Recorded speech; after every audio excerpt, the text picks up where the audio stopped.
It's time for the France 24 debate. France finds itself caught in the throes of the angst-riddled last week of August. Back-to-school shopping, the foreboding of an office in tray that's piled up during the long vacation, enough to fade fast that summer tan.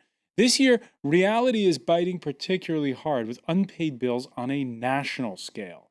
While cash returns to the rebounding U.S. economy, while German exports rebound, France's socialist government floating new measures to rein in the deficit, raising the age for full retirement benefits, and pondering the idea of a new carbon tax. In an interview over the weekend, the European Commission Vice President warned that France had gone as far as it could with raising taxes. Fiscal discipline must happen via cuts in public spending, says Ali Ren, who wants to see a reduction of France's bloated public sector. France, whose economic model rests on the strength of state-owned or backed industries. But after the failure of his predecessors, does François Hollande have the backing and the will to overhaul a state that's got a hand in nearly 57% of the nation's economic activity? Today in the France 24 debate, is reform possible in France? With us to talk about it, Socialist Member of Parliament Philippe Cordery. Welcome back to the France 24 debate. Welcome back as well to Leonidas Kalojopoulos of the Business Leaders Association, Ethic, which promotes ethic in business. Ethics in business. Ethic, of course. And you also have a PR consultancy firm.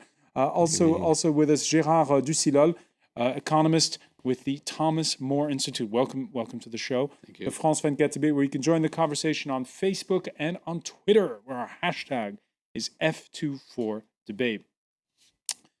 The French will have to work even longer. After he was elected president last year, François Hollande partially rolled back the raising of the retirement age from 60 to 62. He rolled it back for those who'd started working very young. But for most, it's now going to be more years of punching the clock, 43 years of employment if you want a full pension instead of 41 and a half. It is my responsibility to restore long-lasting balance. To achieve this, there is no alternative but to extend the period in which people pay into receiving a full pension. Extend the period into which people pay. No alternative.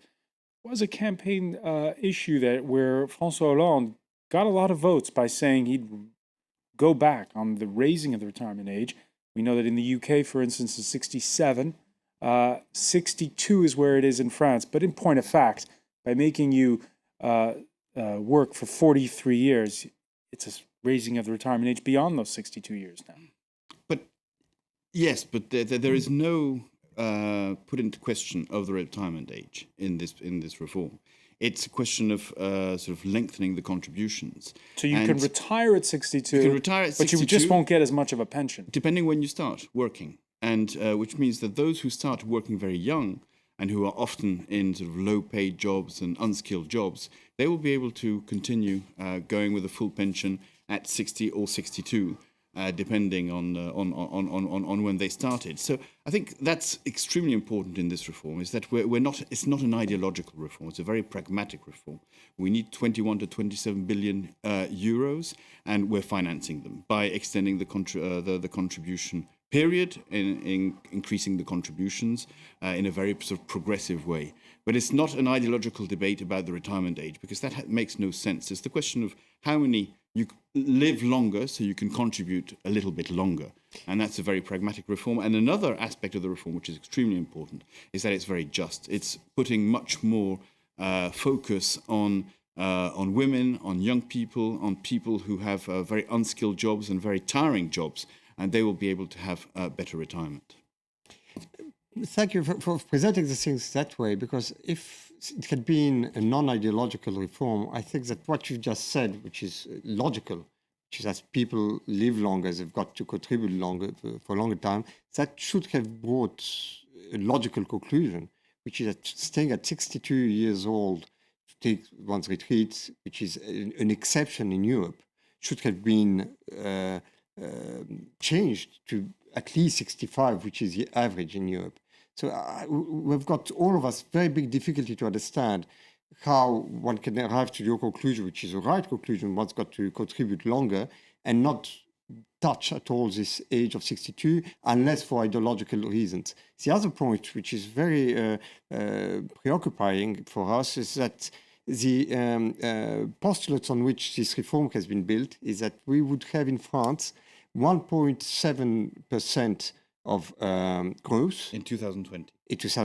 We're flat for now 3 years running. And that we would have 7% unemployment in France, where we're at above 10%.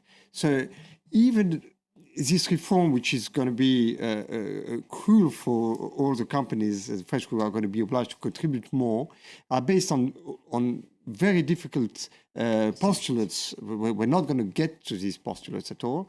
So we've got the feeling that it is just a little one step before the next steps, which are all going to go in the same direction, which is more contribution, where the only thing which would be important to move is this age of 62 years old to live in a retreat, and this one you don't want to touch it, and I don't see, if not for ideological reasons, why it isn't touched. Leonidas, I'm just going to interrupt you for 1 second, because we can go to the Paris suburb of Jouy-en-Josas, where the French Business Leaders Association, the MEDEF as it's called here, is holding its annual summer seminar, and we are hoping to speak to our correspondent, to our business editor, Stéphanie Antoine, who is there. Do we have Stéphanie Antoine on the line with us? Not yet. Okay, we'll hope to speak to her in a moment. Gérard Ducilol, just a word on this from you then. The raising of the retirement age was an ideological battle during the French presidential election campaign. Do you agree with Leonidas that this is common sense and that this is all a step in the right direction now? I totally agree with what Leonidas just mentioned. So where will the retirement age really go? Give it to us straight. Will it be 65 in the end? Will it be 67 like the rest of Europe? The rest of Europe is over 65. So how can you explain, with the same kind of economies, with the same kind of demographic constraints, maybe less problematic than in Germany, but if you compare with other countries like England or other countries like that, how can you explain that we have such a different structural system where we retire at 62, where in the other country we're at 65? French make more babies. But the question of the age is a non-debate. It's a non-debate, the question of the age. The real question, and that's what we're really dealing with, is the question of the length of the years of contribution. Because if you start working at 17 or you start working at 27, you're not going to retire at the same age. And why shouldn't, with 43 years of contribution, someone who started working at 18, why should he not be allowed to leave at 62? This is a story of 43 years. Please answer the question, because that's the real issue. No, you are now. It's basically a mathematical problem. Exactly, that's exactly what I'm saying. If you start working at 18, we are going to go to you work 43 years, you leave at 61. Why should you stay until 65 if you started earlier? Let me finish, please. Let me finish. This 43 years of contribution will be in effect in 2035. So it's not, what will happen from here till this period of time. Till 2020, we will be still at 41. So we will be still exactly in the same system as of now, when other countries are at 65. And I want to remind you something. When Mitterrand put in place the 60-year retirement age. In the early 1980s. In 1982, the life expectancy was 75 years. Now life expectancy is 82 years, so that means plus 7 years. And the system has, the retirement age has just increased by 2 years. Do you think the life expectancy is the same for people who start working at 17? No. Why because, not? No, Why but it's not? not. But it's not. No. Because you know very well that those... You're focusing on a very specific problem. Exactly. So the reality is today that those who start working early will leave at 60, 62. Those who start working later will leave at 65, 67, after they've contributed 41 to 43 years. And that's very pragmatic. It cannot be more pragmatic than that. I would like to tell you that it isn't, I'm sure for my neighbor, it's not a question of ideology. I don't think the problem is a question of, the fact of having put the age of retirement at 60 years old from Mitterrand was probably a big error, but the left wing and the right wing have been the same difficulty to deal with the issue. Every 2 years in France, we're obliged to work on the situation of our pensions. Which is normal, right? Because Europe has an aging population. No, but it isn't normal. We are incapable to explain to our population that's what our politicians made for and what the state made for. If we're not able to say to our population, there is a demographical reality. We've got an ambition, which is to have a European market with the same kind of rules in all Europe. So 65 or 67 is an average age to live in retirement. And we should be able to do one big reform for the coming 10 years. We're obliged to start again every 2 years. But you take on board Philip Cordery's idea of not speaking in terms of the retirement age, but how long you've worked? If it isn't important to talk about the age of retirement, let's suppress it. You can just rub it off once and for all. Why are the countries... to reconciliate figures. You know, when you say 41 years of contributions, the average age when people start working in France is 23. So 23 plus 41 is 64. So, 65. We are not so far from the 65, but we are still below the average system. But we're allowing people who start early to leave early and not contribute more, because they are the ones who have the more physically demanding jobs usually. All right, there's a lot of consensus that doing at least this much part of the raising was the right thing around this table. However, Philip Cordery, before the announcement was made, trade unions had already circled September 10th on their calendar. They're going to be protesting that day. The fact that there is real fear in the country about the measures that this government could take is also a sign, one which allows them to hope for a strong mobilization. Do you sometimes feel that the conservatives in this country are not on the right-wing side of the aisle in Parliament, but rather in the trade unions and with some members of your own political party? They're definitely on the right-hand side of the Parliament, I can tell you that, and we can see that every day in the debates. But I'm confident that the trade unions will come. They say they're going to be marching September 10th. They want to keep things the way they are. But I think the big difference also between this reform and the previous reform is that there has been a social dialogue, which there was not beforehand. And I do not at all hear the same animosity and anger in the trade unions as in the previous reforms. I think discussions will continue. We'll have the debate in the Parliament.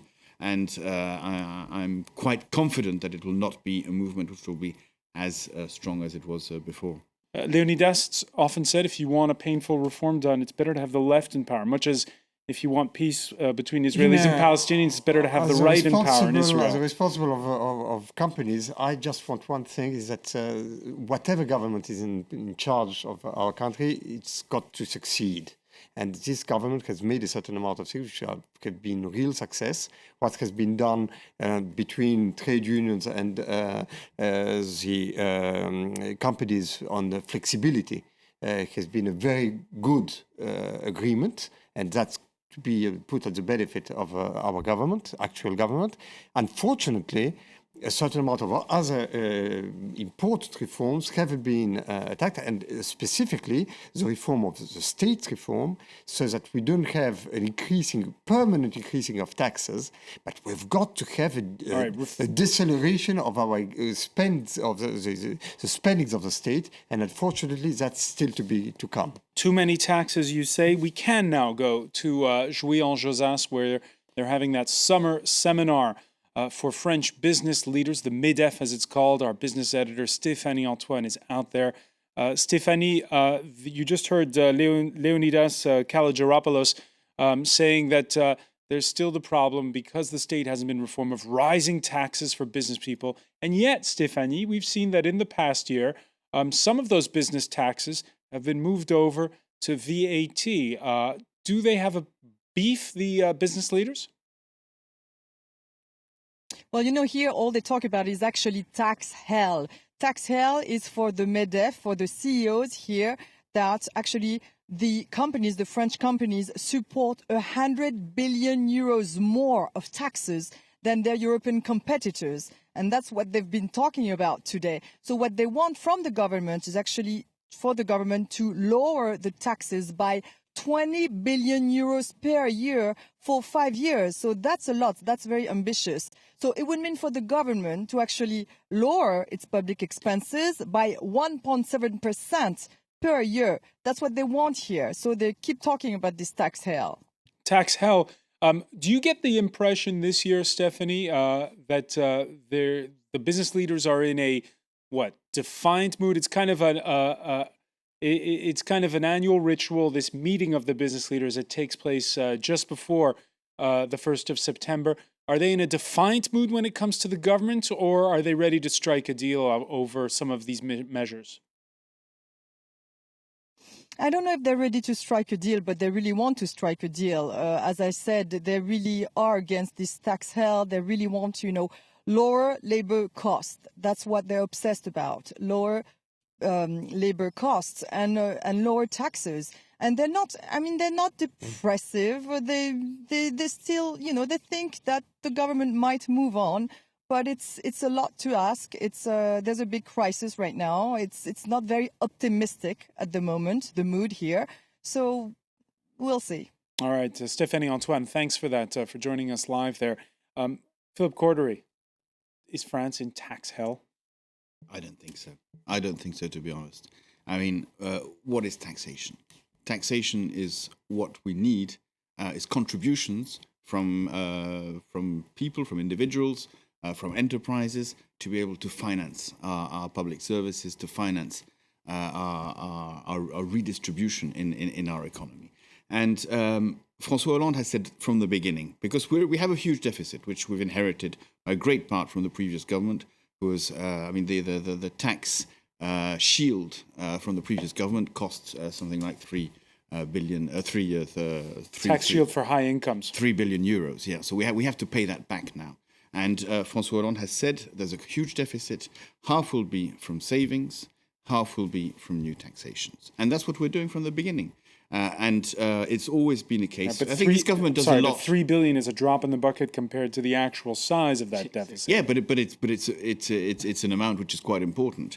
And I think what the government is doing today is taxing more the very rich, but not the enterprise. And the companies are not those who are suffering the most from the new taxation. We've had the credit, the tax credit for the enterprises to be able to have new margins. We have the public investment bank to help the small and medium enterprises. So this government is doing things for business. But it also has to reduce the deficit. All right, there's going to be Gérard Ducidol.